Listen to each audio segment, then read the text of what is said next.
സ്മൃതി പരുത്തിക്കാട്. നമസ്കാരം. കേക്ക്, വീഞ്ഞ്, രോമാഞ്ചം മൂന്നും പിൻവലിച്ചു. വലിയ രാഷ്ട്രീയ വിഷയം ഉന്നയിച്ച മന്ത്രി സജി ചെറിയാനെ പാർട്ടി തിരുത്തിച്ചു. ക്രിസ്ത്യൻ സമൂഹത്തിനെതിരെ നടന്ന ആക്രമണങ്ങളിൽ നിശബ്ദത പാലിച്ച മതമേലധ്യക്ഷന്മാരെ ആര് തിരുത്തും? മണിപ്പൂരിലെ ആക്രമണങ്ങളിൽ വേദനിക്കുന്ന ക്രൈസ്തവ സമൂഹത്തെ ആര് പ്രതിനിധീകരിക്കും? മന്ത്രിക്ക് മനസ്താപം.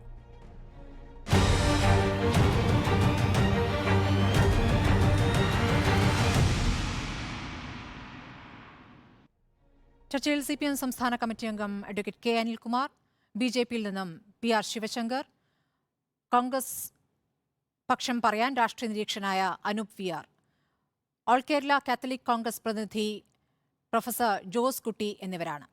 ആദ്യം ശ്രീ അനിൽകുമാർ, ഇന്നിപ്പോൾ സജി ചെറിയാൻ പറഞ്ഞ പ്രതികരണം താങ്കളും കേട്ടിരിക്കും. സജി ചെറിയാന്റെ പ്രസംഗം അതും താങ്കൾ കേട്ടിരിക്കും. ഇപ്പോൾ അദ്ദേഹം തിരുത്തിയതാണോ അതോ പാർട്ടി തിരുത്തിച്ചതാണോ?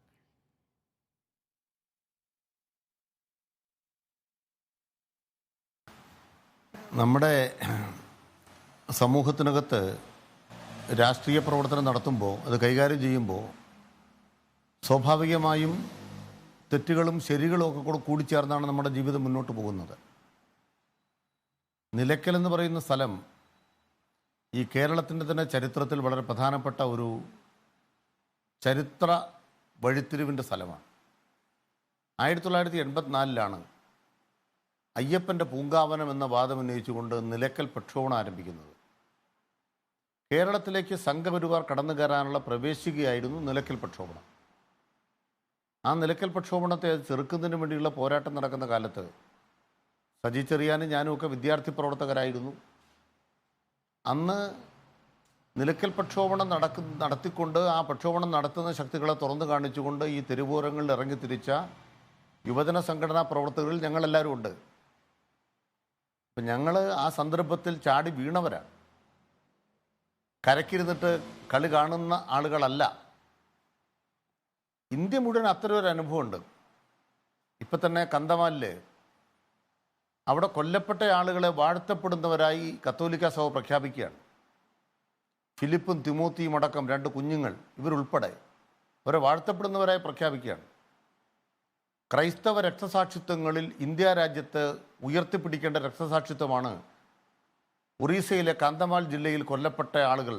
ഇതാണ് ക്രൈസ്തവ സഭ പറയുന്നത്. ഇത് ക്രൈസ്തവ സഭയുടെ ആഗോള സാക്ഷ്യമാണ്. ആ സാക്ഷ്യം എന്താ സൂചിപ്പിക്കുന്നത്?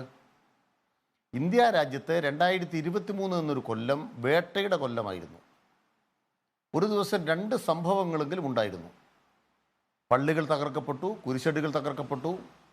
അവസാനം ക്രിസ്തുമസിന് സാന്താക്ലോസിനെ പോലും കടന്നാക്രമിക്കുന്ന തരത്തിലേക്ക് നിങ്ങൾ ന്യൂ ഇയർ ആഘോഷിക്കാൻ പാടില്ല, ക്രിസ്തുമസിന് പരസ്പരം പങ്കിടാൻ പാടില്ല തുടങ്ങിയ തിട്ടൂരങ്ങൾ ഇറക്കുന്നതിലേക്ക് എത്തി. ഇതിനെയൊക്കെ ചെറുക്കുന്നൊരു രാഷ്ട്രീയം ഇവിടെ ഉണ്ട്. അപ്പം നിലയ്ക്കൽ ഇതുമായി ബന്ധപ്പെട്ട് ചില ആളുകളെ ആശീർവദിച്ച് BJP-യിലേക്ക് അയച്ചൊരു സംഭവം ഉണ്ടായതുമായി ബന്ധപ്പെട്ട ഒരു പ്രതികരണം നടത്തുകയാണ്, ഒരു പ്രസംഗം നടത്തുകയാണ്. ആ പ്രസംഗത്തിൽ എന്താണോ ഉദ്ദേശിക്കുന്ന രാഷ്ട്രീയ ആശയം, ആ ആശയത്തെ മുന്നോട്ട് വെക്കാൻ ഉദ്ദേശിക്കുമ്പോൾ തന്നെ അതിനെ വളച്ചൊടിക്കാൻ എതിരാളിക്ക് കഴിയുന്ന വിധം തെറ്റായ ചില വാക്കുകൾ അതിൽ വന്നു. അങ്ങനെ പറയേണ്ടിയിരുന്നില്ല എന്ന് ബഹുമാനപ്പെട്ട മന്ത്രിയും അത് വ്യക്തമാക്കി കഴിഞ്ഞതോടുകൂടി വിഷയം അവസാനിച്ചു. മന്ത്രി പറഞ്ഞതാണ് CPM-ന്റെ നിലപാട്. എവിടെയാണ് വിഷയം അവസാനിക്കുന്നത്? ഇതിപ്പോൾ മതമേലധ്യക്ഷന്മാരെ ബോധ്യപ്പെടുത്താൻ, അല്ലെങ്കിൽ ക്രൈസ്തവ സമൂഹത്തിന്റെ വേദന, ക്രൈസ്തവ സമൂഹത്തിനെതിരെ നടന്ന ആക്രമണങ്ങൾ, അതിൽ ആര് പ്രതികരിക്കും എന്നുള്ള ചോദ്യമാണ്, ഏറ്റവും പ്രധാനപ്പെട്ട ചോദ്യമാണ് സജി ചെറിയാൻ മുന്നോട്ട് വെച്ചത്. അങ്ങനെ ഒരു ചോദ്യം ഉന്നയിക്കാത്ത, അങ്ങനെ ഒരു ആശങ്കയില്ലാത്ത മതമേലധ്യക്ഷന്മാർ ആരെയാണ് പ്രതിനിധീകരിക്കുന്നത്? ശ്രീ അനിൽകുമാർ, അപ്പോൾ ഇവിടെ ആരാണ് തിരുത്തേണ്ടത്? സജി ചെറിയാനാണോ മതമേലധ്യക്ഷന്മാരാണോ? അതാണ് നമ്മൾ തിരിച്ചറിയേണ്ട ഒരു പ്രധാനപ്പെട്ട കാര്യം. ഇന്ത്യ രാജ്യത്തൊരു മതരാഷ്ട്ര നിർമ്മിതിക്ക് വേണ്ടി ഒരുമ്പെട്ടിറങ്ങിയിരിക്കുകയാണ് നരേന്ദ്രമോദിയും RSSും. ഇതിൻ്റെ ഭാഗമായി ഇന്ത്യ രാജ്യത്തെ മതന്യൂനപക്ഷങ്ങൾ കണ്ടീഷൻ ചെയ്യപ്പെടുന്നുണ്ട്. ഉദാഹരണമായിട്ട് ബാബർ മസ്ജിദ് വിഷയത്തിൽ കേസ് കൊടുത്ത ആളെ തന്നെയാണ് അയോധ്യയിൽ ഈ വിമാനത്താവളം ഉദ്ഘാടനം ചെയ്യാൻ പ്രധാനമന്ത്രി വരുമ്പോൾ അദ്ദേഹത്തെ മാലയിട്ട് സ്വീകരിക്കാൻ വിളിച്ചുകൊണ്ട് പോയത്. അല്ലാതെ ജീവിക്കാനാവില്ല. അതിനർത്ഥം എന്താണെന്ന് വെച്ചാൽ കണ്ടീഷൻ ചെയ്യപ്പെടണം. കണ്ടീഷൻ ചെയ്യുന്നതിനെക്കുറിച്ച് നല്ല ഭാഷയിൽ വിചാരധാര എഴുതിയിട്ടുണ്ട്. നാം അല്ലെങ്കിൽ നമ്മുടെ രാഷ്ട്രത്വം നിർവചിക്കപ്പെടുന്നു എന്ന പുസ്തകം എഴുതിയിട്ടുണ്ട്. ഇല്ലെങ്കിൽ 1923 പുറത്തു വന്ന ഹിന്ദുത്വ ഇസ് ഡിഫൈൻഡ് എന്ന പുസ്തകം എഴുതിയിട്ടുണ്ട്. എങ്ങനെയാണ് കണ്ടീഷൻ ചെയ്യപ്പെടുന്നത്? നിങ്ങൾ ഇന്ത്യൻ സംസ്കാരത്തിൽ ജീവിക്കണം. അതോടൊപ്പം തന്നെ യാതൊരു വേറുകൃത്യവുമില്ലാതെ മറ്റൊരു മതമാണെന്ന് തോന്നാതെ ഇവിടെ ജീവിക്കാൻ കഴിയണം.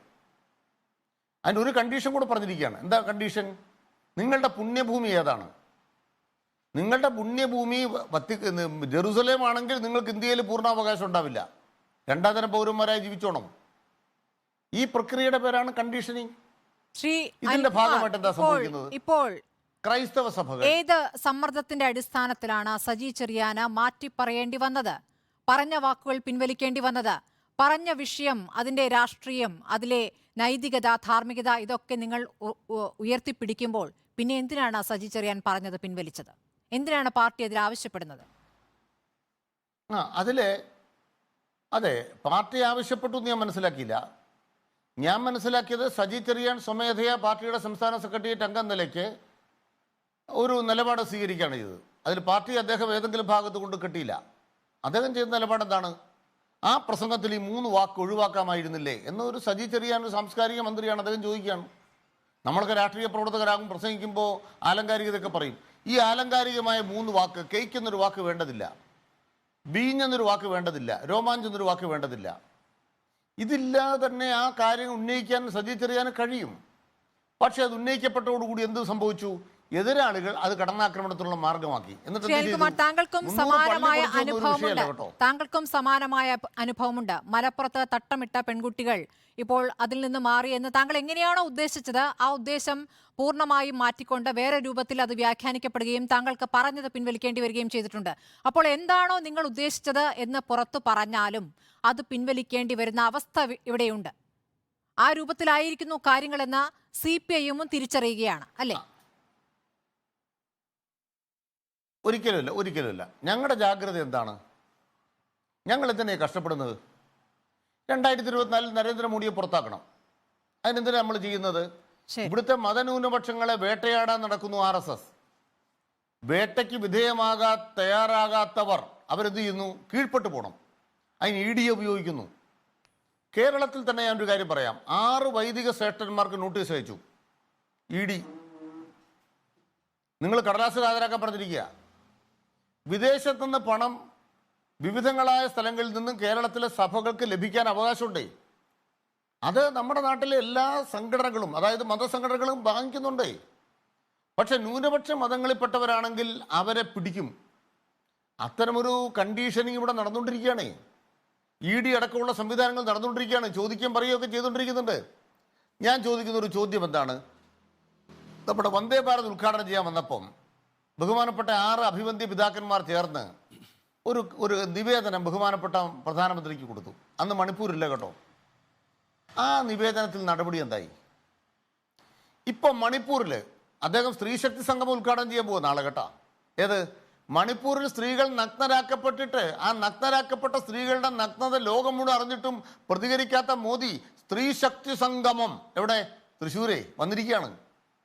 അപ്പോൾ BJP-യുടെ വാക്കും പ്രവൃത്തിയും തമ്മിലുള്ള അകലം ഇതാണെന്ന് ഞങ്ങൾ തുറന്നു കാണിക്കും. ആ തുറന്നു കാണിക്കുന്ന ഞങ്ങളുടെ പ്രയോഗങ്ങളിൽ ഒരു വാക്കുകൊണ്ട് ഞങ്ങളെ തെറ്റായി അടയാളപ്പെടുത്താൻ ഞങ്ങൾ എതിരാളിയെ സമ്മതിക്കില്ല. അതാണ് സജി ചെറിയാൻ ഉറപ്പുവരുത്തിയത്. ശരി, പ്രൊഫസർ ജോസുകുട്ടി, ഇപ്പോൾ വീഞ്ഞ്, രോമാഞ്ചം, കേക്ക്, ഈ 3 വാക്കുകളാണോ മതമേലധ്യക്ഷന്മാരെ വേദനിപ്പിക്കുന്നത്, അതോ 249 ക്രിസ്ത്യൻ ദേവാലയങ്ങൾ തകർത്തതിലാണോ?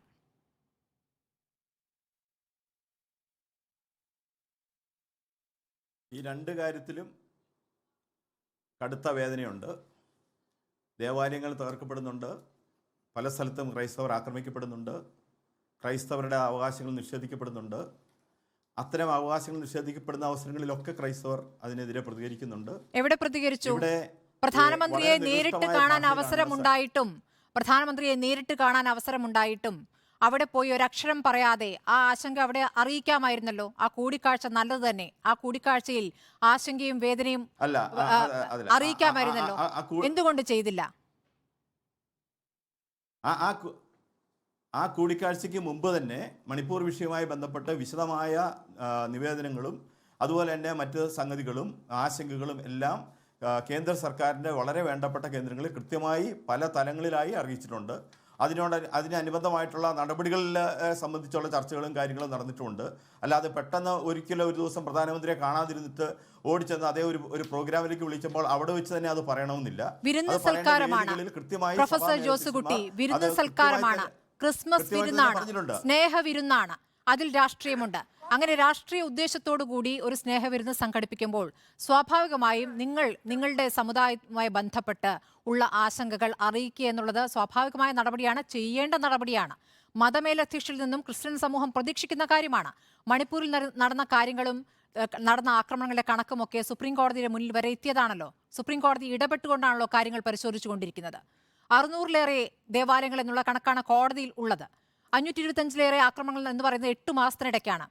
ഈ BJP അധികാരത്തിൽ വന്ന ശേഷം ക്രിസ്ത്യൻ സമൂഹത്തിന് നേരെ നടക്കുന്ന ഏറ്റവും വലിയ ആക്രമണമാണ് 2023 നടന്നിരിക്കുന്നത്. ആ വർഷം പ്രധാനമന്ത്രിയെ നേരിട്ട് കാണാൻ അവസരമുണ്ടായിട്ടും മതമേലധ്യക്ഷന്മാർ എന്തു ചെയ്തു എന്ന ചോദ്യം ക്രൈസ്തവ സമൂഹം ചോദിക്കില്ലേ പ്രൊഫസർ ജോസുകുട്ടി? തീർച്ചയായും ക്രൈസ്തവ സമൂഹം ചോദിക്കും. ക്രൈസ്തവ സമൂഹത്തിന് അതിൻ്റെതായ ഉത്തരങ്ങൾ അതാത് സമയത്ത് കൊടുത്തിട്ടുണ്ട്. ഇത് യാദൃശ്യമായി ഞാൻ പറഞ്ഞു വരുന്നത് ഇതാണ്. അത് യാദൃശ്യമായി ഒരു ദിവസം കണ്ടപ്പോൾ ഒരു സാഹചര്യമല്ല ഇതിനകത്തുള്ളത്. ക്രൈസ്തവ സമൂഹത്തിൻ്റെ മുറിവുണക്കുക എന്ന ലക്ഷ്യത്തോടു കൂടി തന്നെയാണ് പ്രധാനമന്ത്രി ഈ ക്രൈസ്തവ നേതാക്കന്മാരെ അവിടെ വിളിച്ചതെന്നാണ് ഞങ്ങളുടെ വിശ്വാസം. കാരണം ഇതിനനുബന്ധമായിട്ടുള്ള നിരവധിയായ നടപടികളുടെ ഒരു തുടർച്ച മാത്രമായിട്ട് ഇതിനെ കാണാനായിട്ടാണ് ക്രൈസ്തവ. അങ്ങനെയാണെങ്കിൽ ഒരു നടപടി പറയാമോ പ്രൊഫസർ ജോസുകുട്ടി? അനുബന്ധമായ നടപടികൾ കേന്ദ്ര സർക്കാരിൽ നിന്നും ക്രൈസ്തവ സമൂഹത്തിന്റെ വേദന മറക്കാനുള്ള ഒരു നടപടി ഒന്ന് പറയാമോ? അതിലൊരു നടപടിയാണിത്. ഇപ്പോൾ മതമേലധ്യക്ഷന്മാർക്ക് ഭക്ഷണം കൊടുക്കുന്നതാണോ? അവിടെയാണ് സജി ചെറിയാൻ ശരിയായ പ്രയോഗം നടത്തിയത്. അല്ല, വീഞ്ഞും കേക്കും കണ്ടപ്പോൾ മതിമറന്നു എന്നുള്ള പ്രയോഗം നടത്തുന്നത് അതുകൊണ്ടാണ്. അതിൽ മതമേലധ്യക്ഷന്മാരോട് അങ്ങനെ പറയാമോ എന്ന ആശങ്കയുണ്ടായവർക്ക്, ഈ മതമേലധ്യക്ഷന്മാർക്ക് തന്നെയാണല്ലോ ആശങ്കയുണ്ടായത്. ഞങ്ങളെ എങ്ങനെ പറയും, ഞങ്ങളെ ആരുണ്ട് തിരുത്തിക്കാൻ? അതാണോ നിലപാട്? അപ്പോൾ ആരാണ് നിങ്ങളെ തിരുത്തിക്കുക? പ്രൊഫസർ ജോസുകുട്ടി, മതമേലധ്യക്ഷന്മാർക്ക് തെറ്റുപറ്റുമ്പോൾ ആര് തിരുത്തിക്കും? അല്ല, ഇത് മതമേലധ്യക്ഷന്മാർക്ക് തെറ്റുപറ്റി എന്നൊരു വ്യാഖ്യാനം ഉണ്ടാക്കേണ്ടതിന്റെ ആവശ്യകതയിൽ നിന്നുകൊണ്ടാണ് താങ്കൾ പറഞ്ഞാൽ മതി പ്രൊഫസർ ജോസുകുട്ടി. ഇല്ല, പ്രധാനമന്ത്രിയോട് എന്തു പറഞ്ഞു? പ്രധാനമന്ത്രിയിൽ നിന്ന് എന്ത് ഉറപ്പ് ലഭിച്ചു? ഇല്ല, മണിപ്പൂരിൽ ഇത്രയധികം പള്ളികൾ തകർത്ത വിഷയത്തിൽ, അവിടുത്തെ കന്യാസ്ത്രീകളടക്കം ആക്രമിക്കപ്പെട്ട സംഭവത്തിൽ എന്ത് തരത്തിലുള്ള ഉറപ്പാണ് നൽകിയത്? കാരണം മണിപ്പൂരുമായി ബന്ധപ്പെട്ട പ്രധാനമന്ത്രിയുടെ ഒരു പരസ്യ പ്രസ്താവന നമ്മൾ കണ്ടിട്ടില്ലല്ലോ. 72 ദിവസങ്ങൾക്ക് ശേഷം അദ്ദേഹം പറഞ്ഞ വാചകങ്ങൾ എത്ര ചെറുതായിരുന്നു, എന്തൊക്കെ പറഞ്ഞു എന്നുള്ളത് നമ്മൾ രാജ്യം കണ്ടതാണ്. അപ്പോൾ ക്രൈസ്തവ സമൂഹത്തിന് എന്ത് ഉറപ്പ് ലഭിച്ചു എന്നുള്ളത് രാജ്യത്ത് അറിഞ്ഞിട്ടില്ല. അതുകൊണ്ട് പുതിയൊരു വാർത്ത തരാനുണ്ടെങ്കിൽ തരൂ. ഇവിടെ അങ്ങനെയല്ല സ്മൃതി. ഇത് ആ തരത്തിലല്ല ഇതിനെ കാണേണ്ടത്. ഞാൻ ആദ്യമേ പറഞ്ഞല്ലോ, ഇത് പെട്ടെന്ന് ഏതെങ്കിലും തരത്തിലൊരു ഉറപ്പ് മേടിക്കാൻ വേണ്ടിയിട്ടല്ല അവരവിടെ പോയത്. അതേസമയത്ത് ക്രൈസ്തവ സമൂഹത്തിൻ്റെ സുരക്ഷയുമായി ബന്ധപ്പെട്ട കാര്യങ്ങളിൽ ഉറപ്പിന് വേണ്ടിയിട്ട് യഥാസമയത്ത് ചെയ്യേണ്ട കാര്യങ്ങൾ കേന്ദ്ര ഗവൺമെൻറ്റിൻ്റെ വിവിധ തലങ്ങളിൽ അറിയിക്കുകയും അതുമായി ബന്ധപ്പെട്ട് മതമേലധ്യക്ഷന്മാരുമായിട്ടും സഭയുടെ വക്താക്കളുമായിട്ടും ചർച്ചകൾ നടത്തുകയും ആ ചർച്ചകളുടെ തുടർച്ചയായിട്ടാണ് പ്രധാനമന്ത്രി അവിടെ കാണാൻ ചെന്നതാണ് ഞാൻ പ്രധാനമന്ത്രി ക്രൈസ്തവ മേലധ്യക്ഷന്മാരെ വിളിക്കുകയും ഒരു വിരുന്നിലേക്ക് ക്ഷണിക്കുകയും ഈ സമുദായത്തിലുണ്ടായിരിക്കുന്ന ആശങ്കകളോ മുറിവുകളോ ഒക്കെ ഉണക്കാത്തക്ക തരത്തിലുള്ള ഒരു ബന്ധം, ഒരു സൗഹൃദത്തിന്റെ തലത്തിലേക്ക് കാര്യങ്ങൾ വളർത്തുകയും ചെയ്തിട്ടുണ്ട്. എന്തൊരു ദുർബലമാണ് പ്രൊഫസർ ജോസുകുട്ടി താങ്കളുടെ മറുപടി. പ്രൊഫസർ ജോസുകുട്ടി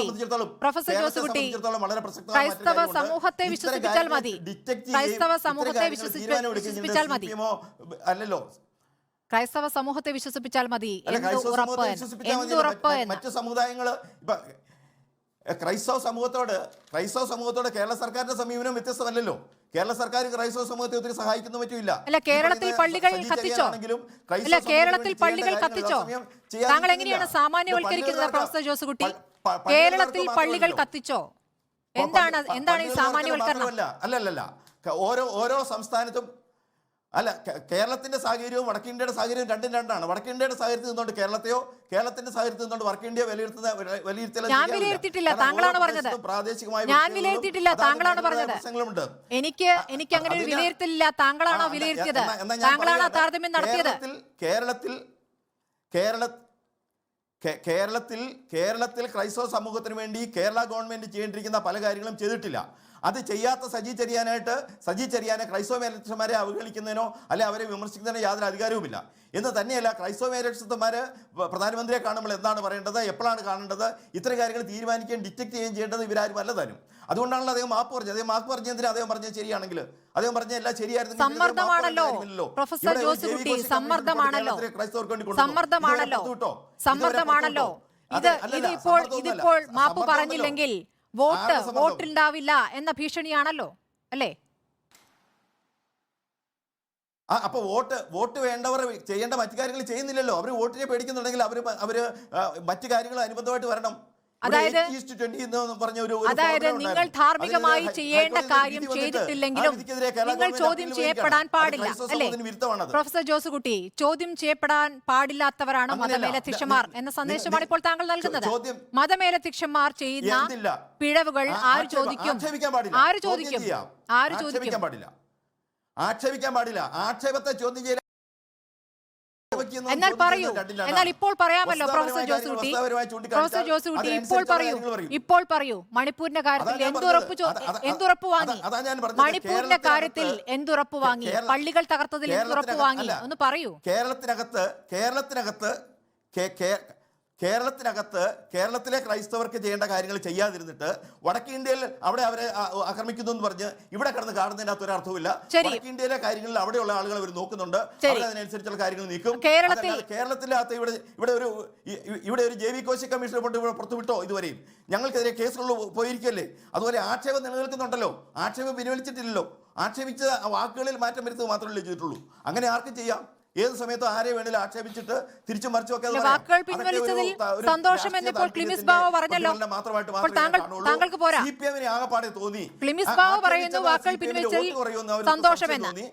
വാക്കുകൾ പിൻവലിച്ചതിൽ സന്തോഷമെന്ന് ക്ലിമിസ് ബാവ പറഞ്ഞിരിക്കുന്നു. പ്രൊഫസർ ജോസുകുട്ടി, പോരാ എന്നാണോ? ഇനി എന്താണ് വേണ്ടത്? ക്ലിമിസ് ബാബ പറഞ്ഞത് വാക്കുകൾ പിൻവലിച്ച സന്തോഷം എന്ന് പറഞ്ഞു. പക്ഷെ ക്രൈസ്തവ സമൂഹത്തിനകത്ത് സജി ചെറിയാന്റെ പരാമർശം ഉണ്ടാക്കിയിട്ട് മുറിവ് ഉണങ്ങിയിട്ടില്ല. എന്ത് മുറിവാണ്? അപ്പൊ പള്ളി പൊളിച്ചപ്പോൾ ഇല്ലാത്തതിനേക്കാൾ വലിയ മുറിവുണ്ടോ? പ്രൊഫസർ ജോസുകുട്ടി, പള്ളികൾ പൊളിച്ചതിനേക്കാൾ വലിയ മുറിവാണോ? അല്ലല്ല, നേരത്തെ ചരിത്രമൊന്നും എടുക്കണ്ട, അതൊക്കെ അങ്ങോട്ട്. ജോസുകുട്ടി, ഞാൻ ചോദിക്കട്ടെ, പള്ളികൾ പൊളിച്ചതിനേക്കാൾ വേദനയുണ്ടായോ? ഒറ്റ വാചകത്തിൽ പറയാമോ? പള്ളികൾ പൊളിച്ചതിനേക്കാൾ വേദനയുണ്ടായോ? പള്ളികൾ പൊളിച്ചാൽ വേദന ഉണ്ടായിട്ടുണ്ട്. ആ വേദനയ്ക്ക് പരിഹാരം കാണുന്നതിന് വേണ്ടിയുള്ള നടപടികൾ തീർച്ചയായും അതിന്മേൽ നടപടി സമൂഹം അടങ്ങിയിരിക്കില്ല. അത് മണിപ്പൂരിനകത്ത് ഈ കുക്കി മേഖലയിൽ ചെന്ന് നിങ്ങൾ അന്വേഷിക്കുക, അവിടെ എന്താണ് ചെയ്തുകൊണ്ടിരിക്കുന്നത്. അപ്പൊ കാര്യങ്ങൾ മനസ്സിലാവും. ജീവിക്കുന്നുണ്ടല്ലോ, അവർക്ക് ജീവിക്കാനുള്ള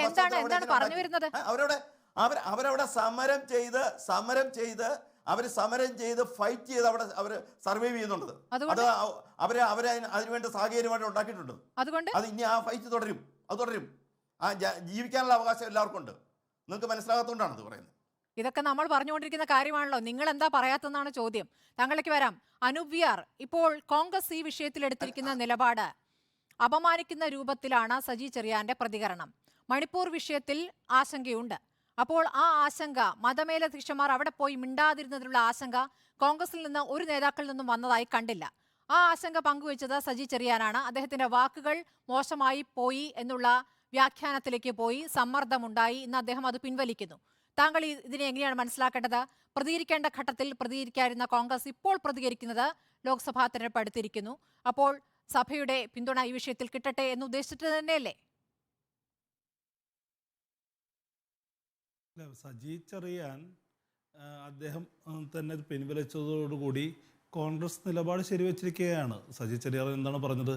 മണിപ്പൂർ വിഷയത്തിൽ ആ വിമർശനം നിലനിർത്തുന്നു, ആ വാക്കുകൾ പ്രയോഗിക്കരുതായിരുന്നു. അത് തന്നെയല്ലേ കോൺഗ്രസും പറയുന്നത്.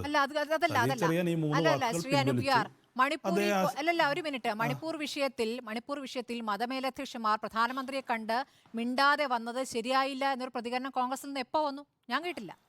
താങ്കൾ കേട്ടോ? അല്ല, മണിപ്പൂർ വിഷയത്തിൽ സംഘപരിവാറിനെതിരായുള്ള വിമർശനത്തിൽ പുറകോട്ടില്ല എന്നാണ് കോൺഗ്രസ് പറഞ്ഞിട്ടുള്ളത്, അല്ലേ? അങ്ങനെ തന്നെയാണ് അല്ല, പറഞ്ഞത്. അതിലൊന്നും ഒരു സംശയമില്ല. അതേസമയം രാഹുൽ ഗാന്ധിയാണ് അവിടെ സജി ആദ്യം ചെറിയാൻ പോയതെന്നുള്ളൊന്നും നടത്തിയ- തർക്കമില്ലെന്നേ.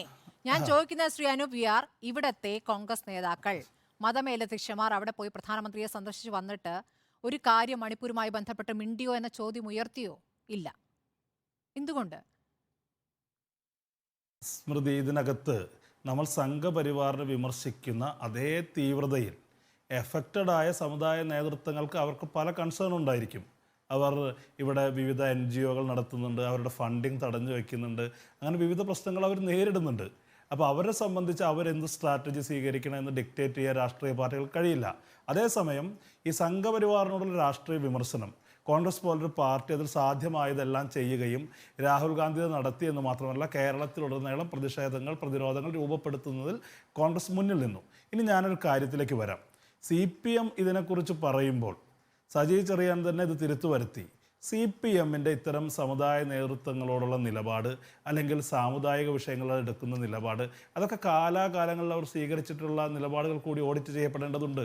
ഇന്ന് ഈ പറയുന്ന വിഷയത്തിൽ മാത്രമല്ല CPM തിരുത്ത് നടത്തിയിരിക്കുന്നത്. CPMൻ്റെ ഒരു സുപ്രധാനമായ തിരുത്ത് ദേശാഭിമാനിയിൽ വന്നിട്ടുണ്ട്. മന്നത്ത് പത്മനാഭനെ കുറിച്ച് വളരെ പ്രൗഢഗംഭീരമായ സ്വാമി ആനന്ദ തീർത്ഥനോട് ഒരുമിച്ച് നിൽക്കാവുന്ന നവോത്ഥാന നായകനായി മന്നത്ത് പത്മനാഭനെ ചിത്രീകരിച്ച ഒരു ലേഖനം CPM പ്രസിദ്ധീകരിച്ചിട്ടുണ്ട്. ജാതി സെൻസസിൽ NSSൻ്റെ നിലപാട് തന്നെയാണ് CPM പിന്തുടരുന്നത്. അപ്പോൾ CPM മുമ്പ് വിമോചന സമരകാലത്ത് മന്നത്ത് പത്മനാഭനെ കുറിച്ച് പറഞ്ഞത് എന്താ? അതിന് മുൻപ് CPM മന്നത്ത് പത്മനാഭനെ കുറിച്ചെടുത്തുള്ള നിലപാടെന്താ? 1957 ആദ്യത്തെ കമ്മ്യൂണിസ്റ്റ് മന്ത്രിസഭ വരുമ്പോൾ അതിന് മന്നത്ത് പത്മനാഭൻ്റെ NSSൻ്റെ പിന്തുണയുണ്ട്. CPMൻ്റെ ഡയറക്ടർ ജനറൽ ഓഫ് പ്രോസിക്യൂഷൻസ് ആയിരുന്ന അഡ്വക്കേറ്റ് ജനാർദ്ദനക്കുറുപ്പിൻ്റെ ആത്മകഥയിൽ പറയുന്നുണ്ട്, കൊള്ളാവുന്ന നായർ സ്ഥാനാർത്ഥികളെ CPM നിർത്തിയിട്ടുണ്ടെന്ന്. അദ്ദേഹം കമ്മ്യൂണിസ്റ്റ് പാർട്ടിയുടെ ഭാഗമാണ്. തോപ്പിൽവാസിയോടൊക്കെ ഒരുമിച്ച് മന്നത്ത് പത്മനാഭനെ കാണാൻ പോകുമ്പോൾ മന്നത്ത് പത്മനാഭൻ പറയുന്നുണ്ട്, കമ്മ്യൂണിസ്റ്റ് പാർട്ടി നിർത്തിയ കൊള്ളാവുന്ന നായന്മാർ ജയിച്ചു വരും. അങ്ങനെ പല മണ്ഡലങ്ങളിലും CPMൻ്റെ കൂടി NSSൻ്റെ കൂടി പരോക്ഷ പിന്തുണയോട് കൂടി അധികാരത്തിൽ വന്നതാണ് 1957 ഗവൺമെന്റ്.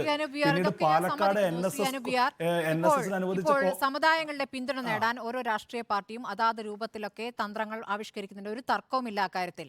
ഞാൻ ചോദിക്കുന്നത്, ഒരു സ്ഥലത്ത് ഒരു വലിയ ആക്രമണം നടക്കുമ്പോൾ, ഒരു വിഭാഗത്തെ തന്നെ ഇല്ലാതാക്കാനുള്ള ആക്രമണം നടക്കുമ്പോൾ അതിൽ പ്രതികരിക്കണോ വേണ്ടയോ എന്നുള്ള ചോദ്യമുണ്ട്.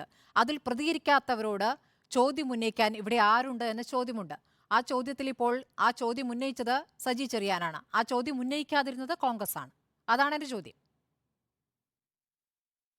അല്ല, ഇതിനകത്ത് എന്താണ് പ്രശ്നം?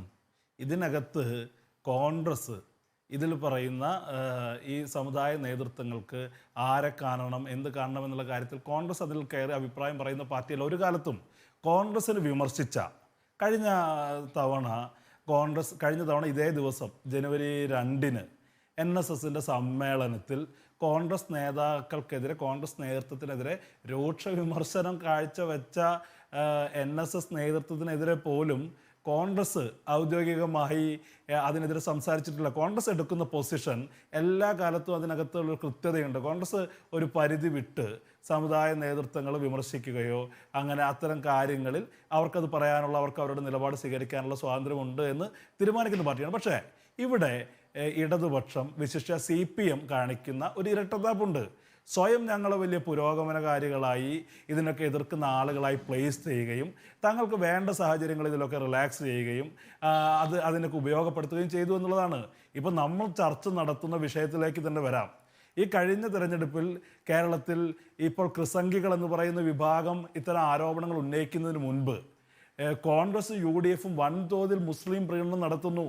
കുഞ്ഞാലിക്കുട്ടി, അമീർ ഹസൻ എന്നൊക്കെ പറയുന്നത് ഉന്നയിച്ചത് ആരാ? RSS സംഘപരിവാർ അല്ലല്ലോ.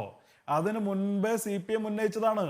കേരളത്തിലെ ന്യൂനപക്ഷ അവകാശങ്ങൾ എന്ന് പറയുന്നത് UDF മന്ത്രിസഭ മുസ്ലിങ്ങൾക്ക് തീരെഴുതി കൊടുത്തിരിക്കുന്നു, ക്രിസ്ത്യൻ ജനവിഭാഗങ്ങളെ മൈൻഡ് ചെയ്യുന്നില്ല, ആർത്ഥത്തിൽ അവരെ പരിഗണിക്കുന്നില്ല എന്ന് പറഞ്ഞത് LDF ആണ്. ജോസ് കെ മാണിയെ പോലുള്ള ആളുകൾ ആ വിമർശനം ഉന്നയിച്ചിട്ടുണ്ട്, മുസ്ലിം ലീഗിന് അടിയറ വയ്ക്കുന്നു എന്ന്. അപ്പോൾ ഇത്തരത്തിലൊരു കൺസോളിഡേഷൻ ഉണ്ടാക്കുകയും സാഹചര്യത്തിനനുസരിച്ച് ഇത്തരം നിലപാട് സ്വീകരിക്കുകയും ചെയ്യുകയും മുൻകാലങ്ങളിൽ ചെയ്തിട്ടുള്ള പാർട്ടിയാണ് CPM. ഇപ്പോൾ പോലും സജി ചെറിയാൻ അദ്ദേഹം ഉന്നയിച്ച വിമർശനങ്ങളുടെ ഭാഷയിൽ നിന്ന് പിന്നോട്ട് വന്നു. പക്ഷേ ഈ പറയുന്ന നേരത്തെ ഉന്നയിച്ച കാര്യം, ബിഷപ്പിനെ നികൃഷ്ടജീവി എന്ന് വിളിച്ച പിണറായി വിജയൻ, ആ പ്രയോഗം ബിഷപ്പ് മത്തായി ചാക്കോയ്ക്ക് സ്ഥൈര്യലേപനം കൊടുത്തോ കൊടുത്തില്ലേ എന്നുള്ള വിമർശനമാണല്ലോ. അപ്പോൾ പോലും അദ്ദേഹത്തിന് ബിഷപ്പിനെ വിമർശിക്കുമ്പോൾ പോലും ആ പദപ്രയോഗം ഒഴിവാക്കാമല്ലോ. പക്ഷേ പിണറായി വിജയൻ അതിൽ ഉറച്ചു നിന്നു. ഞങ്ങൾ ഈ ബിഷപ്പുമാരെ മതപുരോഹിതരെയൊക്കെ വിമർശിക്കാൻ ഞങ്ങളെപ്പോലെ ആരുണ്ട് എന്ന് കേരളീയ സമൂഹത്തിന് മുന്നിൽ അത്തരൊരു പരിവേഷം നൽകി. അന്ന് അദ്ദേഹം പിൻവലിച്ചില്ല. അന്ന് അതായിരുന്നു CPM-ന്റെ ആവശ്യം. ഇവിടെ ഞങ്ങൾ എതിർക്കുന്നു, കോൺഗ്രസ് ഇവർക്ക് കീഴ്പ്പെടുന്നു എന്നൊരു ഭൂരിപക്ഷ ബോധമുണ്ടാക്കാൻ എന്നത് ഉപയോഗിച്ചു. പക്ഷെ ഇന്ന് സജി ചെറിയാനെ കൊണ്ട് ആദ്യ തവണ പ്രസ്താവന ഉന്നയിച്ച് സജി ചെറിയാനിൽ നിന്ന് പുറകോട്ട് വന്നു. CPM ഇതിനെ സ്ട്രാറ്റജിക്കലായി എല്ലാ കാലത്തും ഉന്നയിക്കുന്ന കാര്യങ്ങളെ പുരോഗമനത്തിന്റെ പറ്റുപുസ്തകത്തിൽ എഴുതേണ്ടതില്ല എന്നാണ് ഞാൻ പറയുന്നത്. കോൺഗ്രസ് എടുത്തിട്ടുള്ള ഒരു പൊസിഷൻ എന്താ?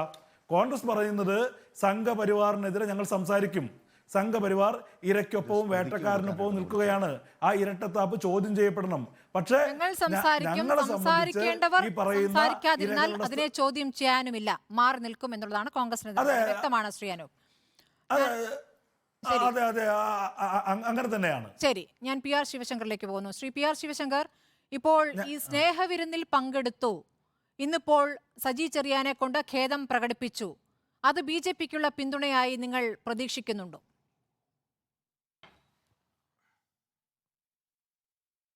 എനിക്ക് എത്ര നേരം തരുന്നെന്ന് പറഞ്ഞാൽ അതനുസരിച്ച് എൻ്റെ ആൻസർ ചെറുതാക്കിയോ വലുതാക്കിയോ ചെയ്യാം. അതല്ലെങ്കിൽ പറ്റുമെങ്കിൽ ഇഫ് യു ക്യാൻ. താങ്കൾ പറയൂ.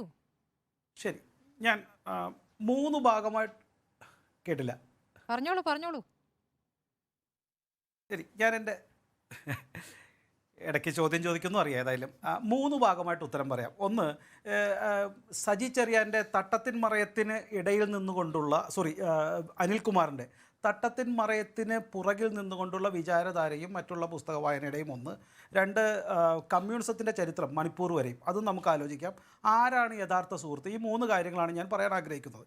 ഒന്ന്, അദ്ദേഹം നിരന്തരമായി പറയുന്നൊരു കാര്യം, ഈ ഹിന്ദുത്വ ഹൂ ഡിഫൈൻസ് എന്നുള്ള പുസ്തകം അത് ബെഞ്ച് ഓഫ് തോട്ട്സായിട്ട് ബന്ധമുള്ള കാര്യമല്ല. അദ്ദേഹം ആദ്യം പറഞ്ഞാണ് അത് സവർക്കറിൻ്റെ പുസ്തകമാണ്. സവർക്കറിനെ കുറിച്ച് അദ്ദേഹം പറയുമ്പോൾ EMS നമ്പൂതിരിപ്പാട് എഴുതിയൊരു പുസ്തകം അദ്ദേഹം അത് കണ്ടിട്ടുണ്ടോ എന്ന് എനിക്ക് സംശയമാണ്. കാരണം പലരും കണ്ടിട്ടില്ല. കാരണം ആ പുസ്തകം പിന്നെ അടിച്ചിറക്കിയില്ല, 1988 ഇറക്കിയതാണ്.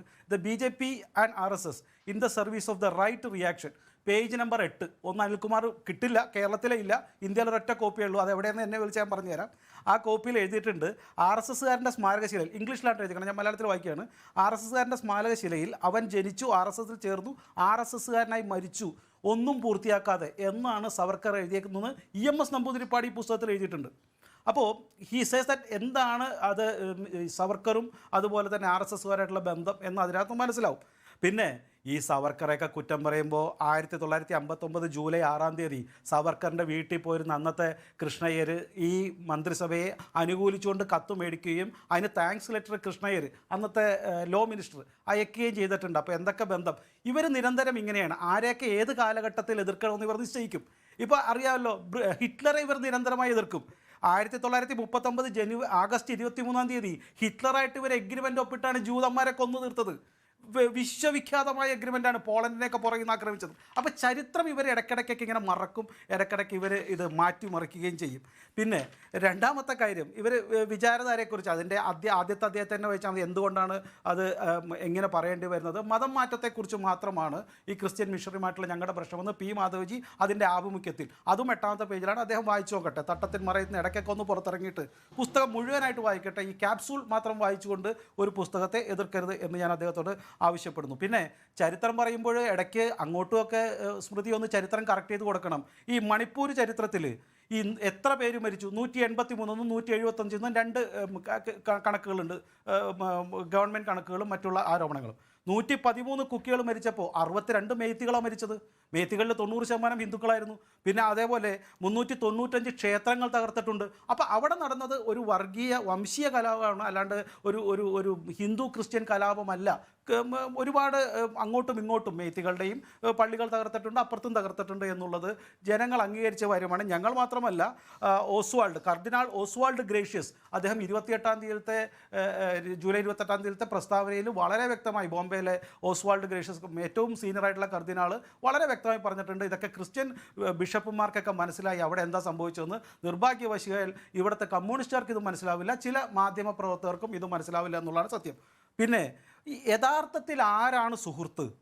എന്നെങ്ങനെ അറിയുന്നത്? When there is A critical issue, ആ സമയത്തല്ലേ യഥാർത്ഥ സുഹൃത്തുക്കൾ പ്രത്യക്ഷപ്പെടേണ്ടത്? നോക്കൂ, ഈ കേരളത്തിൽ പോലും നമുക്കറിയാം, ഈ പാലാ ബിഷപ്പിൻ്റെ പ്രസ്താവന വന്നപ്പോൾ അങ്ങോട്ട് പ്രകടനം, ഇവിടുത്തെ ISIS പ്രകടനം നടത്തിയപ്പോൾ ആരാണ് അതിനെ ശക്തമായിട്ട് എതിർത്തത്? BJP നേതാക്കളാണ്.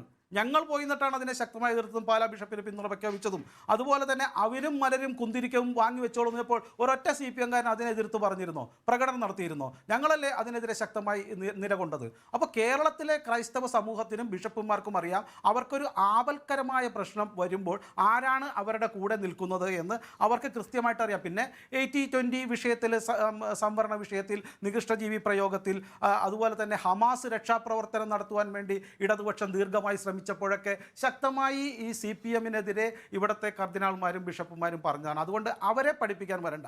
എനിക്ക് അവിടെയാണ്. പിന്നെ കേരളത്തിൽ തന്നെ സെന്റ് പോൾസ്, താങ്കൾ ഇത്രയും പറഞ്ഞ സ്ഥിതിക്ക് താങ്കൾ ഇപ്പോൾ ചരിത്രം താങ്കളുടെ രീതിയിൽ കാര്യങ്ങൾ പറഞ്ഞു അല്ലെ? ഈ നികൃഷ്ടജീവി പ്രയോഗം അത് ഒരുപാട് നമ്മൾ ചർച്ച ചെയ്തതാണ്. മാർ ചിറ്റിലപ്പള്ളി തന്നെ അത് മറക്കുന്നു എന്ന് പറഞ്ഞതാണ്. പിന്നീട് ക്രൈസ്തവ സമൂഹവും CPM-ഉം കൂടെ ഒരുമിച്ചുള്ള കാര്യങ്ങളും നമ്മൾ കണ്ടിട്ടുള്ളതാണ്. അപ്പോൾ അതിലേക്ക് പോകേണ്ടതില്ല. പല സമയത്ത് ഇണങ്ങിയും പിണങ്ങിയും ഒക്കെ ആ രൂപത്തിൽ പോകുന്നുണ്ട്. ഞാൻ ചോദിക്കുന്നത്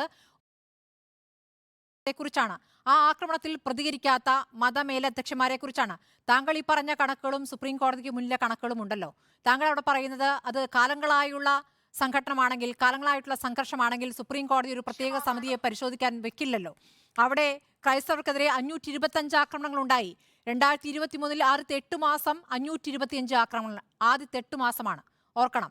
സുപ്രീം കോടതിയിൽ വന്ന ഹർജിയിൽ പറഞ്ഞത് 600-ലേറെ ക്രൈസ്തവ ദേവാലയങ്ങൾ ആക്രമിക്കപ്പെട്ടു എന്നാണ്. താങ്കൾ ഇപ്പോൾ മറ്റൊരു ആർച്ച് ബിഷപ്പിന്റെ കാര്യം പറഞ്ഞു. 36 മണിക്കൂറിൽ 249 ക്രിസ്ത്യൻ ദേവാലയങ്ങൾ തകർത്തു എന്ന് പറഞ്ഞത് അവിടുത്തെ ആർച്ച് ബിഷപ്പ് ഡൊമിനിക് ലുമനാണ്. അപ്പോൾ ഈ കണക്കുകൾ നമ്മുടെ മുന്നിലുണ്ട്. താങ്കൾ എത്ര നിഷേധിച്ചാലും ആ കണക്കുകളുണ്ട്. അതിനെന്താ അപ്പുറത്ത് മേധികളും കൊല്ലപ്പെട്ടല്ലോ എന്ന് പറയുന്നതിന് എന്ത് ന്യായമാണ്? അവിടെ സമാധാനം നശിച്ചിട്ടുണ്ടെങ്കിൽ, അവിടെ അങ്ങോട്ടും ഇങ്ങോട്ടും ആക്രമണം ഉണ്ടായിട്ടുണ്ടെങ്കിൽ അതിന്റെ ഉത്തരവാദി ആരാണ്? അവിടുത്തെ സർക്കാരാണ്. അത് പരിഹരിക്കുന്നതിൽ എന്താണ് അവിടുത്തെ സർക്കാർ ചെയ്തിട്ടുള്ളത്? അവിടുത്തെ മുഖ്യമന്ത്രി എങ്ങനെയാണ് സംരക്ഷിച്ചത്? എന്തുകൊണ്ട് പ്രധാനമന്ത്രി ആ വിഷയത്തിൽ പ്രതികരിച്ചില്ല? ഇതൊക്കെ നമ്മൾ ചർച്ച ചെയ്തതാണ്. താങ്കൾ ഇനി ഈ ക്രൈസ്തവ സമൂഹമാണ് അപ്പുറത്തേക്ക് ആക്രമിച്ചതെന്ന വാദം പറയില്ലല്ലോ. നിങ്ങളാണല്ലോ ഇപ്പോഴത്തെ രക്ഷകരായി വന്നിരിക്കുന്നത്. എന്തുകൊണ്ട് ഈ വിഷയത്തിൽ പ്രധാനമന്ത്രി പ്രതികരിച്ചില്ല എന്ന ചോദ്യം ഇപ്പോഴും നിലനിൽക്കുന്നുണ്ട്. ശ്രീ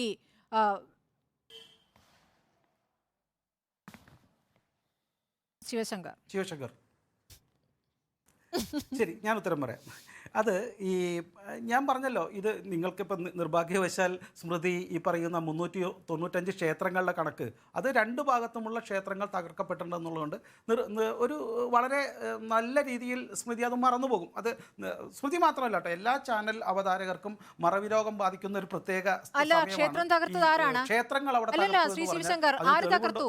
അവിടുത്തെ ക്രമസമാധാന നില തകർന്നിട്ടുണ്ടെങ്കിൽ ആരാണ് ഉത്തരവാദി? ആര് തകർത്തു ശ്രീ ശിവശങ്കർ? അല്ല, ഞാൻ അതിപ്പം ഒരു വലിയ ഞാൻ പറയാം, ഒരു വലിയ ലഹള നടക്കുമ്പോൾ എല്ലാവരും വെടിവെച്ചു കൊല്ലെന്നാണോ പട്ടാളത്തെ വിട്ടിട്ട് സ്മൃതിയുടെ അഭിപ്രായം? വലിയ ലഹള നടക്കുമ്പോൾ അവിടെ പോലീസ് എന്ത് ചെയ്തു?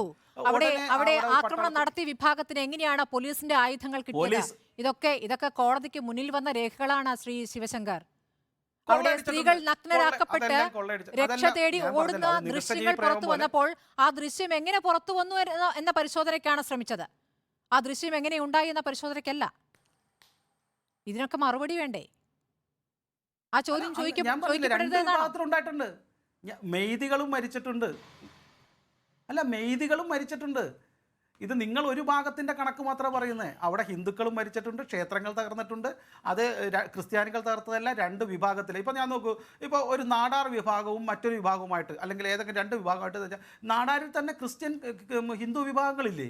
അവിടെ ആക്രമണം നടക്കുമ്പോൾ 2 പേരും ആക്രമിക്കപ്പെടും. അതൊന്നും മനസ്സിലാക്കാതെ ദൂരെ ഇരുന്നു കൊണ്ട് ഇത്തരം രാഷ്ട്രീയം പറയുന്നതിൽ ഒരു മാന്യത കുറവുണ്ട്. ഞാൻ ചോദിക്കുന്നത്, ക്രൈസ്തവ സമൂഹത്തിന് ഇങ്ങനെ സ്നേഹവിരുന്ന് നൽകുമ്പോൾ ഒരു ഉറപ്പ് ലഭിക്കേണ്ടതല്ലേ? നിങ്ങളുടെ പള്ളികൾ ഇനി ആക്രമിക്കപ്പെടില്ല, നിങ്ങളുടെ പള്ളികൾ, കേരളത്തിലെ പള്ളികൾ ആക്രമിക്കപ്പെടുന്നില്ല, മറ്റിടത്ത് ഈ പറഞ്ഞതുപോലെ വടക്കേ ഇന്ത്യയിലാണ് സംഭവിക്കുന്നത് എന്നുള്ള കാര്യം ഇപ്പോൾ സഭാപ്രതിനിധി തന്നെ പറഞ്ഞല്ലോ. അവിടെ പള്ളികൾക്ക് നേരെ ആക്രമണം ഉണ്ടാകില്ല, ഒരു കാന്താമാൾ ഇനി ആവർത്തിക്കില്ല എന്ന് പറയാൻ നിങ്ങൾക്ക് സാധിക്കുന്നുണ്ടോ? അങ്ങനെ ഒരു ഉറപ്പ് എന്തുകൊണ്ട് നൽകുന്നില്ല പ്രധാനമന്ത്രി? അങ്ങനെ ഒരു ചോദ്യം വന്നില്ല എന്നുള്ള സൗകര്യമായി. അവിടെയാണ് ശ്രീ അനിൽകുമാർ പറഞ്ഞതുപോലെ ചില ബിഷപ്പുമാർക്ക് മതമേഖലാധ്യക്ഷന്മാർക്ക് ED അന്വേഷണം വരുന്നു. ആ ഭയമുള്ളതുകൊണ്ട് ചോദ്യങ്ങൾ ചോദിക്കാതിരിക്കുന്നു, ആശങ്ക പറയാതിരിക്കുന്നു. അല്ല, ഇത് ഒന്ന് ഞങ്ങൾ ആക്രമിക്കില്ല എന്ന് പറയാൻ ഞങ്ങളല്ലല്ലോ ആക്രമിക്കുന്നത്. BJP-യുടെയോ RSSൻ്റെ പ്രവർത്തകരെ ആക്രമിക്കില്ല. ശിവറാം സേന എന്നൊക്കെ പറഞ്ഞ് പല ഔട്ട്ഫിറ്റ്സ് ഉണ്ടല്ലോ. അപ്പോൾ communist party of India, Marxist പാർട്ടിക്ക് നക്സലൈറ്റിൻ്റെ ആക്രമിക്കില്ല എന്ന് പറയാൻ പറ്റുമോ? വി ആർ നോട്ട് ഞങ്ങൾക്കറിയില്ല. ചില അത്തരത്തിലുണ്ടായെങ്കിൽ ഞങ്ങൾ തീർച്ചയായിട്ടും അതിനെ അപലപിക്കുന്നു, ഞങ്ങൾ ചെയ്യുകയും ചെയ്യാം. Some people wanted to become a consultant of everything. മേദികൾ ആക്രമണം നടത്തുന്ന ഘട്ടത്തിൽ മേദികളെ ന്യായീകരിച്ചതാരാണ്? കുക്കികളും മരിച്ചിട്ടുണ്ട്. അല്ല, അവിടെ കുക്കുകളും മരിച്ചിട്ടുണ്ട്, മേദികളും മരിച്ചിട്ടുണ്ടെന്നാണ് അഭിപ്രായം പറഞ്ഞത്. ഞാനും എൻ്റെ പാർട്ടി നേതാക്കളെല്ലാം അതൊരു വംശീയ ലഹളയാണ്, അതൊരു മതപരമായ ലഹളയല്ല എന്ന് പറയാൻ വേണ്ടിയിട്ട് ഇത്തരം ഉദാഹരണം പറഞ്ഞു എന്നേ ഉള്ളൂ. ആരെയും ന്യായീകരിച്ചതല്ല. മരണപ്പെട്ടവരെ എല്ലാവരും എല്ലാ കാര്യത്തിലും ദുഃഖിതരാണ്, ഒരു സംശയവുമില്ല. ആ ദുഃഖം പ്രധാനമന്ത്രിയിൽ കണ്ടില്ല. And who is the CPM to നിങ്ങളുടെ ഒരു പ്രത്യേക കണ്ണട വെച്ച്, ആ 35,000 കണ്ണട വെച്ചാൽ സ്മൃതി, അത് മാറിക്കിട്ടും. നല്ല കണ്ണട മേടിച്ച് വയ്ക്കൂ. Let me see other thing. ഇവരാരാ ഇതിനെ ഈ എല്ലാത്തിനും കൺസൾട്ടൻ്റ് ആവാൻ? There is another word which when you fail everywhere you become a consultant എന്നുണ്ട്. ഇപ്പോൾ retired seed bull says that we are consultant. ഒരു പണിയില്ലാണ്ട് കേരളത്തിൽ മാത്രം ഭരണമുണ്ടായി. അവിടെ ഭരണത്തിൽ മുഖ്യമന്ത്രിയും മരുമകനും മാത്രം ഭരണം നടത്തുമ്പോൾ പണിയില്ലാത്ത മന്ത്രിമാർ നടത്തുന്ന ഒരു പണിയാണ് ഈ കൺസൾട്ടൻസി. അത് സംസ്ഥാനത്തെ കർദിനാൾമാരും ബിഷപ്പുമാരും എന്തു പറയണമെന്ന് ഇവർ നിശ്ചയിക്കും. ഇവരാരിതൊക്കെ നിശ്ചയിക്കാൻ? അവർക്കൊരു പണിയുമില്ല. കാരണം മുഖ്യമന്ത്രിയും അതുപോലെ തന്നെ 2 സെക്രട്ടറിമാരും മരുമോനും കൂടെ പണിയൊക്കെ എടുക്കും. ഇവിടെ ഇറങ്ങിയിട്ട് ബിഷപ്പുമാരെ ഉപദേശിക്കുവാനും അതുപോലെ തന്നെ കുറച്ച് നാൾ മുമ്പ് നമുക്കറിയാം G. സുധാകരനും ശ്രീമതി ടീച്ചറും ഹിന്ദു അനിൽകുമാർ, നിങ്ങൾ ആരാണ് ചോദിക്കാനെന്ന ചോദ്യമാണ് BJP പ്രതിനിധി ഉന്നയിച്ചിരിക്കുന്നത്. കോൺഗ്രസ് ആകട്ടെ ഞങ്ങൾ ആരുമല്ല ചോദിക്കാൻ എന്ന നിലപാടെടുക്കുകയും ചെയ്യുന്നു. ഈ BD സവർക്കർ അദ്ദേഹമാണ് നാം അല്ലെങ്കിൽ നമ്മുടെ രാഷ്ട്രത്തെ നിർവചിക്കപ്പെടുന്നു എന്ന് പറയുന്ന ആ സർസംഘചാലക്, 2ാം സർസംഘചാലക് ഗോൾവാക്കർ എഴുതിയ പുസ്തകത്തിൻ്റെ അടിസ്ഥാനം ഉണ്ടാക്കിയത്. സവർക്കർക്ക് നന്ദി പറയുന്ന വരികളാണ് എൻ്റെ മുന്നിലുള്ളത്. അദ്ദേഹം പറയുകയാണ്, ദേശഭക്ത BD സവർക്കറാണ് എനിക്ക് മറക്കാൻ കഴിയാത്തത്. മറാത്തയിലുള്ള അദ്ദേഹത്തിൻ്റെ രചനയായ രാഷ്ട്രമീമാംസ എനിക്ക് പ്രചോദനത്തിനും സഹായത്തിനും വഴിമരുന്നിട്ടു. എന്നിട്ട് എന്താ പറയുന്നറിയാമോ?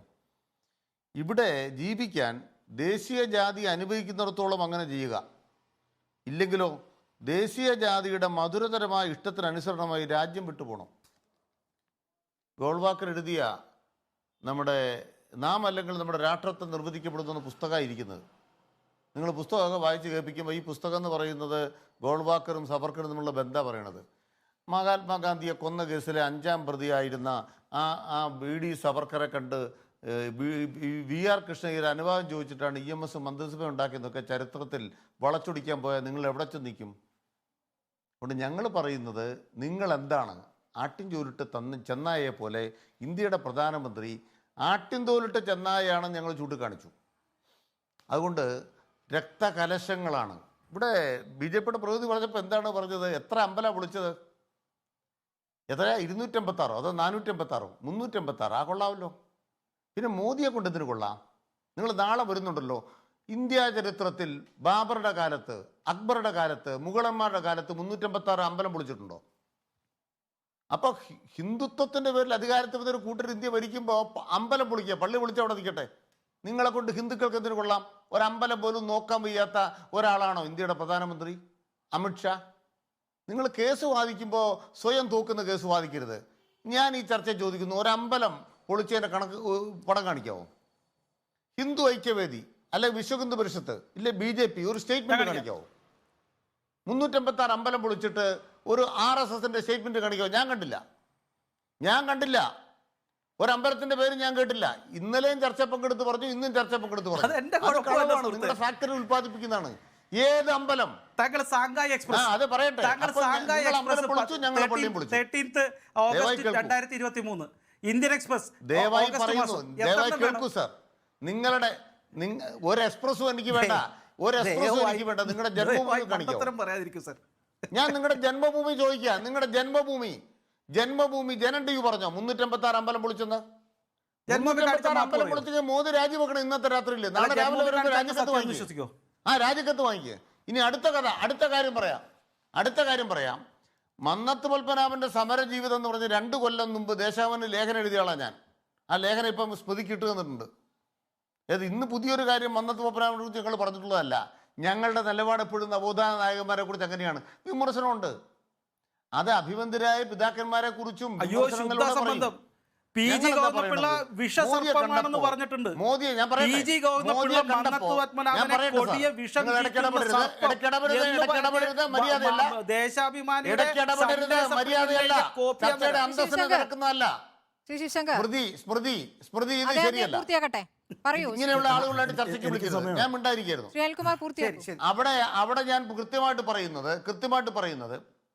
കൃത്യമായിട്ട് പറയുന്നത് മണിപ്പൂരിൽ രക്തപാനം ചെയ്ത് തിമിർത്താടുകയാണ് ഈ ജനുവരി 1-ാം തീയതി മെയ്തകൾ. ഈ മെയ് 1-ാം തീയതി മെയ്തേ ലേപ്പൻ ആരുടെ സംഘടനയാ? RSSൽ പ്രവർത്തിച്ച പ്രേം സിംഗ് എന്ന് പറഞ്ഞാൽ ഉണ്ടാക്കിയ സംഘടനയാണോ മെയ്തേ ലേപ്പൻ? അവരെ നിരോധിച്ചോ? എൻ്റെ ചോദ്യം ഇതാണ്. ഇന്നത്തെ രാത്രിയിൽ നിങ്ങൾ അവരെ നിരോധിച്ചോ? ഇന്നലെ 3 പേര് കൊല്ലപ്പെട്ടിരിക്കുകയാണ്. അതിനർത്ഥം എന്താണ്? നിങ്ങളുടെ ഡബിൾ എഞ്ചിൻ ഗവൺമെന്റ് നിങ്ങളുടെ വാദം അനുസരിച്ച് അമ്പലം പൊളിക്കുന്നു, പള്ളിയും പൊളിക്കുന്നു, ഞങ്ങൾ കൈ കെട്ടിരിക്കുന്നു. പിന്നെ നിങ്ങൾക്ക് എന്താ പണി? അതുകൊണ്ട് നിങ്ങൾ തെളിയിച്ചിരിക്കുന്നത് ഇന്ന് രാത്രി തെളിയിച്ചിരിക്കുന്നത് ഹിന്ദുക്കളെ രക്ഷിക്കാനും മോദിക്ക് കഴിയില്ല, ക്രിസ്ത്യാനികളെ രക്ഷിക്കാനും കഴിയില്ല, വിശ്വാസങ്ങളെ രക്ഷിക്കാനും കഴിയില്ല. വേറെ പണിക്ക് പോകാൻ പറയണം മോദിയോട്. നാളെ കേരളത്തിൽ വരുമ്പോൾ നേരിട്ട് കാണുന്നുണ്ടെങ്കിൽ ഒരു കത്തെഴുതി കൊടുക്കും. വേറെ പണിക്ക് പോകും. ഇത്ര അമ്പലം പൊളിച്ചിട്ട് ബാബറുടെ കാലത്ത് അല്ലെ മുഗളന്മാരുടെ കാലത്ത് സംരക്ഷിക്കപ്പെട്ട ആരാധനാലയം പോലും പൊളിച്ചു പോയെന്ന് പറഞ്ഞാൽ പിന്നെ മോദി എന്തിനാ കസേര കയറിയിരിക്കുന്നത്? അവിടെ പറയാൻ ആഗ്രഹിക്കുന്നത് ഞങ്ങളൊരു വിമർശനം ഉയർത്തി. ഇന്നുണ്ടായ കാര്യങ്ങളിലേക്ക് കൂടി ഒന്ന് വരികയാണ് ശ്രീ അനിൽകുമാർ. ശ്രീ അനിൽകുമാർ, കേരള കോൺഗ്രസ് എം പ്രസ്താവന ഇറക്കി. സജി ചെറിയാന്റെ പ്രതികരണം ശരിയായില്ല എന്ന പ്രസ്താവന ഇറക്കി. അങ്ങനെ മുന്നണിയിൽ നിന്ന് തന്നെ വന്നിരിക്കുന്ന സമ്മർദ്ദത്തിന്റെ ഫലമായിട്ട് ഈ കാര്യങ്ങൾ മാറ്റി പറയേണ്ട ഒരു അവസ്ഥയിലേക്ക് സജി ചെറിയാൻ വന്നിരിക്കുന്നു. മുഖ്യമന്ത്രിയുടെ പിന്തുണയോടെയാണോ ഇങ്ങനെ ഒരു പ്രതികരണം നടത്തിയത് എന്നാണ് നേരത്തെ വി.ഡി. സതീശൻ ചോദിച്ചിരുന്നത്. അപ്പോൾ തിരുത്താൻ ആവശ്യപ്പെടുന്നത് എന്തിന്റെ അടിസ്ഥാനത്തിലാണ്? ഇത്രയും ബോധ്യമുള്ള ഒരു വിഷയത്തിൽ എന്തുകൊണ്ട് തിരുത്തണം എന്ന നിലപാടെടുക്കുന്നു? വി.ഡി. സതീശന്റെ വിചാരം എന്താണ്? പാർട്ടി പ്രവർത്തിക്കുന്നവരെല്ലാവരും ഒരു മീറ്റിങ്ങിന് പോകണം, മുഖ്യമന്ത്രിയോട് വിളിച്ച് ചോദിക്കണം. അങ്ങനെയാണോ നമ്മുടെ നാട്ടിൽ നടന്നുകൊണ്ടിരിക്കുന്നത്? വായി തോന്നുന്ന കോതയ്ക്ക് പാട്ടെന്ന് പറഞ്ഞ് നടക്കുന്ന വി.ഡി. സതീശൻ എല്ലാം സുധാകരനോട് ചോദിച്ചിട്ടാണോ പറഞ്ഞുകൊണ്ടിരിക്കുന്നത്? അല്ലല്ലോ. പുള്ളി എന്തെല്ലാം പറഞ്ഞുകൊണ്ടിരിക്കുന്നു. അപ്പോൾ മുഖ്യമന്ത്രിയോട് ചോദിച്ചിട്ട് പറഞ്ഞു എന്നുള്ളതൊക്കെ കള്ളം. പിന്നെന്താ ഉണ്ടായത്? ബഹുമാനപ്പെട്ട സജി ചെറിയാന്റെ പ്രസ്താവനയിൽ 3 വാക്ക് അനാദരവുണ്ടാകുന്നു എന്നൊരു പ്രചരണം വന്നു. ബഹുമാനപ്പെട്ട മന്ത്രി പറഞ്ഞു, എന്നെ വെച്ചിട്ട് അക്കാര്യത്തിൽ ആരും ചാരണ്ട, എൻ്റെ ഉദ്ദേശം ഇതേ ഉള്ളൂ. അത് സംഘപരിവാരത്തിൻ്റെ അജണ്ട തുറന്നു കാണിക്കലാണ്, ഞങ്ങൾ ഒരുമിച്ചുള്ളൊരു യാത്രയാണ്, ഞങ്ങൾ തമ്മിൽ തർക്കമില്ല. അത് ബഹുമാനപ്പെട്ട ക്ലീമിസ് ബാബ എന്ന് പറയുകയും ചെയ്തല്ലോ, സ്വീകാര്യമാണത്. നാളെ രാവിലെ പുതിയ സൂര്യൻ ഉദിക്കും. ആ സൂര്യോദയം എന്ന് പറയുന്നത് സംഘപരിവാരത്തിനെതിരായ പോരാട്ടത്തിന്റെ സഹകരിക്കാൻ തീരുമാനിച്ചിരിക്കുന്നു. അപ്പോൾ അത് മതി, അങ്ങനെയാണോ? അങ്ങനല്ല. ഇവിടെ എല്ലാവർക്കും സഹകരിക്കേണ്ടി വരും. കാരണം കടന്നാക്രമണം ശക്തമാണ്. നിങ്ങൾ ഈ വർത്തമാനം പറഞ്ഞുകൊണ്ടിരുന്നാൽ മതിയോ? തകർത്തോണ്ടിരിക്കല്ലേ. ഞാൻ ചോദിക്കുന്നത്, മണിപ്പൂർ മാത്രമേ ഉള്ളൂ സംഭവം? 700 സംഭവങ്ങളാണ്. മെത്രാൻ കൗൺസിൽ കൊടുത്ത ലിസ്റ്റ് 700 സംഭവങ്ങളാണ്. അതിൽ ഗുജറാത്തിൽ തന്നെ അതിൽ 284 UP തന്നെയാണ്. മണിപ്പൂരിലെ കഥ മാത്രമാണോ? 284 UP തന്നെ. ഇതെല്ലാം ദിവസേന നടന്നുകൊണ്ടിരിക്കുമ്പോൾ ഒരു സംഭവം പോലും ഇല്ലാത്ത കേരളം. ആ കേരളത്തിലെ മന്ത്രി പറഞ്ഞു പോയതിൽ ഒരു വാക്ക് അല്ല 3 വാക്ക് ന്യൂനപക്ഷങ്ങളുമായി ബന്ധപ്പെട്ട വിഷയങ്ങളിൽ ന്യൂനപക്ഷം ആക്രമിക്കപ്പെടുന്നെങ്കിൽ അല്ലെങ്കിൽ ഒറ്റപ്പെടുന്നെങ്കിൽ അതിൽ പ്രതികരിക്കാൻ CPM മാത്രമേ ഉള്ളൂ, കോൺഗ്രസ് അതിലൊക്കെ മാറി നിൽക്കുന്നു എന്ന രൂപത്തിൽ ഒരു മനസ്സിലാക്കലുണ്ട്. അതിനോട് എന്താണ് പ്രതികരിക്കാനുള്ളത്? അല്ല, സ്മൃതി ഇപ്പോൾ എന്നോട് ചോദിക്കുന്നു എന്തുകൊണ്ട് ബിഷപ്പുമാർക്കെതിരെ കോൺഗ്രസ് സംസാരിക്കുന്നില്ല എന്ന്.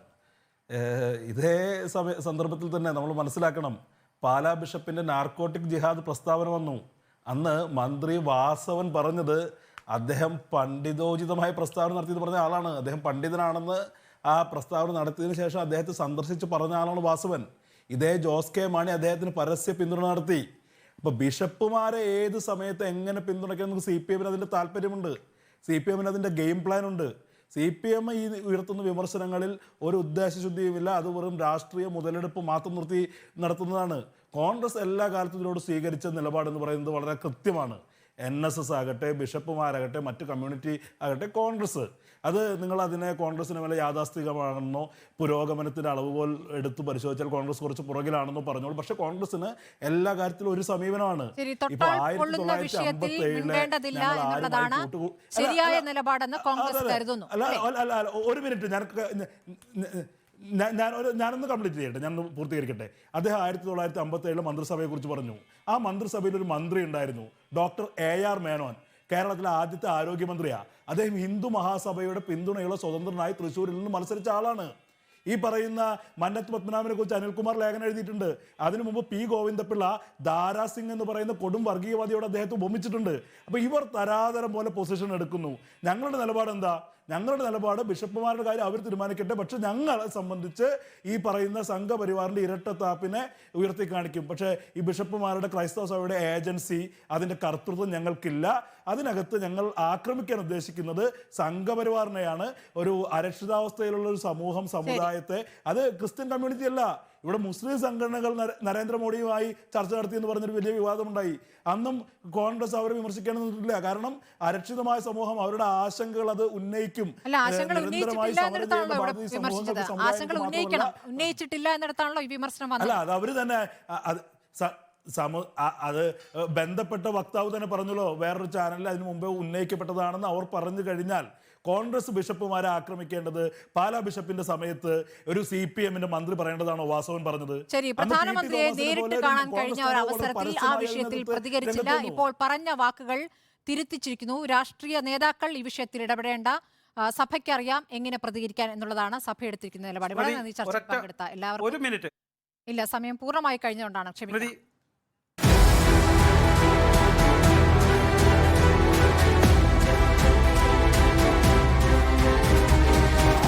Debate with Smriti Parthikad.